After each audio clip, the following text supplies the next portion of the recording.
Hi guys, we're the Escbeat team, and today we're gonna react about Melodi Grand Prix semi-final 4. Let's get started. I just started. Let's get started.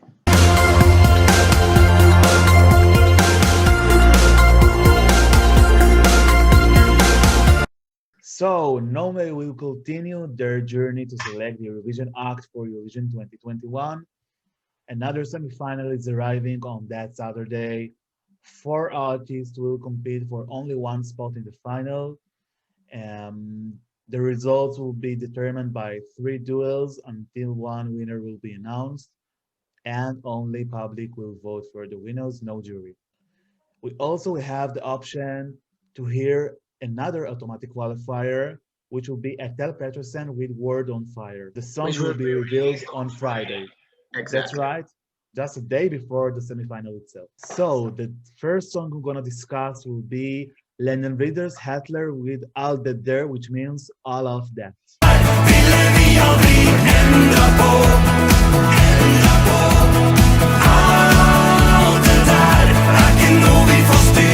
Near, let's start with you. Not my favorite.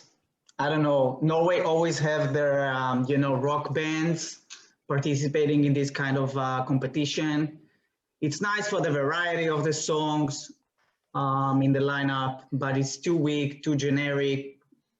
In general, I'm not a fan of a country music.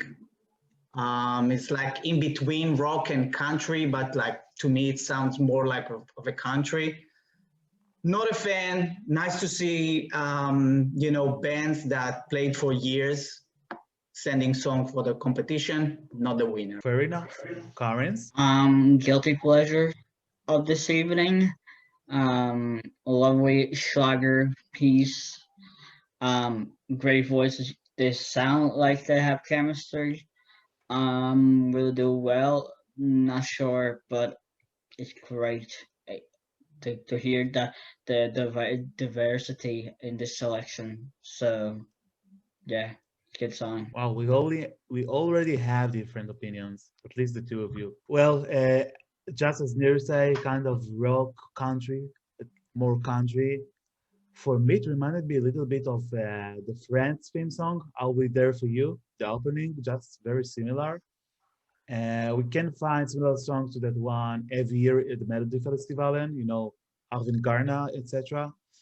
And one of the vocalists has a really raspy voice, which I like. I like rock in general.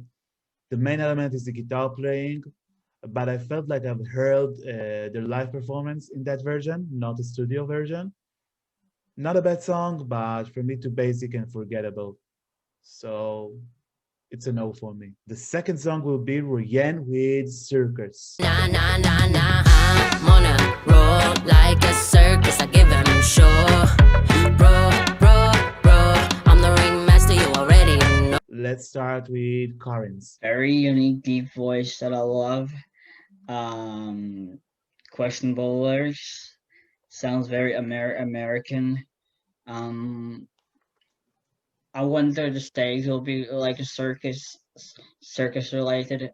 I hope it will do well, in my opinion. Great. Near? I really like the song. It's very, very catchy. You have a lot of grooves, especially that the sax in the background. It's kind of cool, kind of different, kind of gothic, and I like that. What I don't like is the picture that NRK gave us. She looked like exactly like Riley last year. Yeah, that's fine. Your goddess is bizarre. I'm a living avatar. Hey, oh yeah. Got a twisted. So the first time I saw that picture with that braid, I said, "Oh my God, Riley came back again!" But we have there already with a different song with Hero. So what's going on? So it kind of mixed me a little bit, and I wasn't really sure what I'm seeing. But once I heard the song, I like the song. It's good. No doubt it will be hit or miss based on the performance because it's a nice song. It's not shine too much among the others, but with a good performance, that can be the winner of the night. Great. For me, a mixture of R&B, indie, and electro, a lot of genres, a complicated mission. At the beginning, the melody is based on keyboards. In the chorus, we finally can hear some trumpet playing, some saxophone playing, actually. The song, I think, is intended for a specific audience. It won't get the yeses and the likes from all the voters. But what bothered me was the most of the time she didn't sing. She actually talked, and for me it was kind of effortless. And I just that's what I have to say. Take it or leave it. I will define her style such as something between Nicki Minaj and Britney Spears. Will it be effective? I think yes. I hope for best staging for her. We'll see about her. The staging will determine all, I think, and the vocal performance as always. The first song we're going to discuss will be Marianne Pemta and Nickel Galp with Pages. I never turn pages.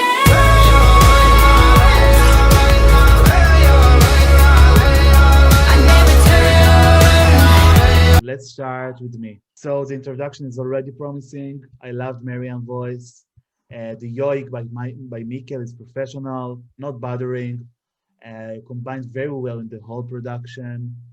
Actually, it's nice to see representation for the Samis people in Melodi Grand Prix. We also have Fred Bulio, of course. The song is catchy. It has the right structure.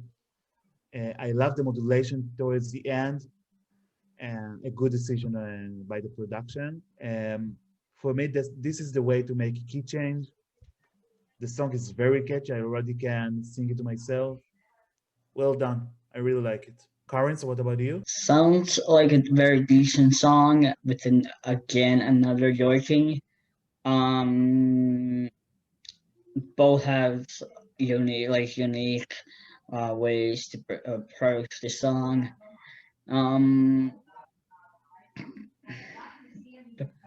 Yeah, it's not too bad. One of the strongest songs in this night of selection of bunch of songs. So yeah, great song, great voices, great yoiking. Yes, Neil. Not my favorite. I know it's a fan favorite all over. For me, it sounds a little boring, a little dated. We kind of hear that before. The yelling is like I'm saying to myself once again, and it kind of reminds me of Jon from Melody Festival.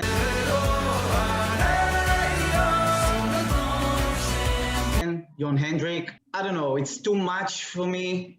But I really want to see, Marianne for the first time coming to the front because, as you know, she was the backing vocalist for Kano in Tel Aviv.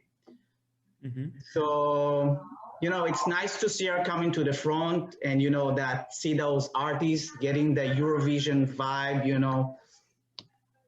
It's nice. I'm looking forward to see the performance. The song is not bad. Yeah, it's not my winner, but it's a good song. Not the winner. Okay. And the last semi-finalist will be Kim with My Lonely Voice. If I lose my soul, I know it can be no more. Time to leave it all behind. And Karen, let's start with you. My least favorite of the night. First of all, the vocalist sounds like it reminds me of Michael Rice. it's bigger than you and me. It's bigger than us. It's bigger than everything. Who represented the United Kingdom in 2019. I like the vocals, very dramatic. Typical power ballad, which I'm getting bored with it. Too much power ballads this year, so I'm looking for uniqueness. Sorry. Okay. Nir, I already can tell that you like the song following your face, but let's hear you. Yeah, that's true. That's true. It's so weird to see me falling for these kind of songs because I'm not a fan of those super emotional, exploding power ballads. But it's kind of nice, and I must say that I like his voice really, really much. He reminds me like Sam Smith. Mm-hmm. And even in parts of the song, it sounded like Adele. So the minute, I had those connections automatically in the back of my mind, I fell in love with the song. I'm really looking forward to see his live performance. I know that he have a lot of experience, like from The Voice and those kind of song in competition, sorry, in Norway. Dying to see the live performance. The song is good, it's catchy. He delivers these emotions, and it's a good one. Well, I think a songwriter ballad, power ballad actually. The melody is based on piano playing. Kim has a beautiful color of voice. He has a great control on his voice, which is important also. Um, we can feel how emotional he is while performing it. At some point, the hoo hoo part just reminded me of Arcade by Duncan Lawrence. But every time we have a Eurovision winner, he has an influence about on the national finals that come the year, or in this case 2 years after, so it's acceptable. And great song, I like it. Well, before we're gonna reveal our favorites and prediction, I think that semifinal is the least predictable of Melody Grand Prix until now. So true. Actually, I think that at least 3 songs here can be winner, and none of us will be surprised. So this time, that's my opinion. The winner really will be determined by the performance itself. There isn't any contender here with a huge fan base. No Kano, no Riley. But I must say that now I've got a feeling that at least this year of Melody Grand Prix, ballads don't tend to do well. Look at the winners. All of them are upbeat or mid-tempo. So I hope it won't be a bad sign for Kim, but that's my impression until now from Melody Grand Prix 2021. Don't forget Ulrich had a ballad last year. So maybe, the Norwegian audience like those ballads. And by the way, I'm sure Ulrich would have done amazing at the stage of Eurovision. Yeah, for me, a dark horse, top 10 for sure for Ulrike. Okay, let's give our ranking. Doron, let's start with you. Who's your top 3? Well, my first place go to Circus by Royen. My second place go to, and I'm still not sure about it, but Kim with My Lonely Voice. And my winner of the night will be, at the moment, Marianne Pantha and Mikkel Gaup with Pages. Parents, what about you? My third place goes to Albelar, the Flagger piece. The second place goes to Pages. And the first place goes to Circus. So my third place is Pages. My second place is Circus by Royan. And my first place goes to Kim. Wow, a completely different top 3 from us. Yeah. So exciting. It means we're going to have such a huge show on Saturday. So we will be surprised from the results. Let's not forget the allocation draw of the duels that, at least in Melody Grand Prix, determine a lot. And because, if we have 2 strong acts that compete each other, one of them already won't be qualified. True. But let's not forget, we also have this year the wild card round, which will give one of all the unqualifying acts a spot in the final.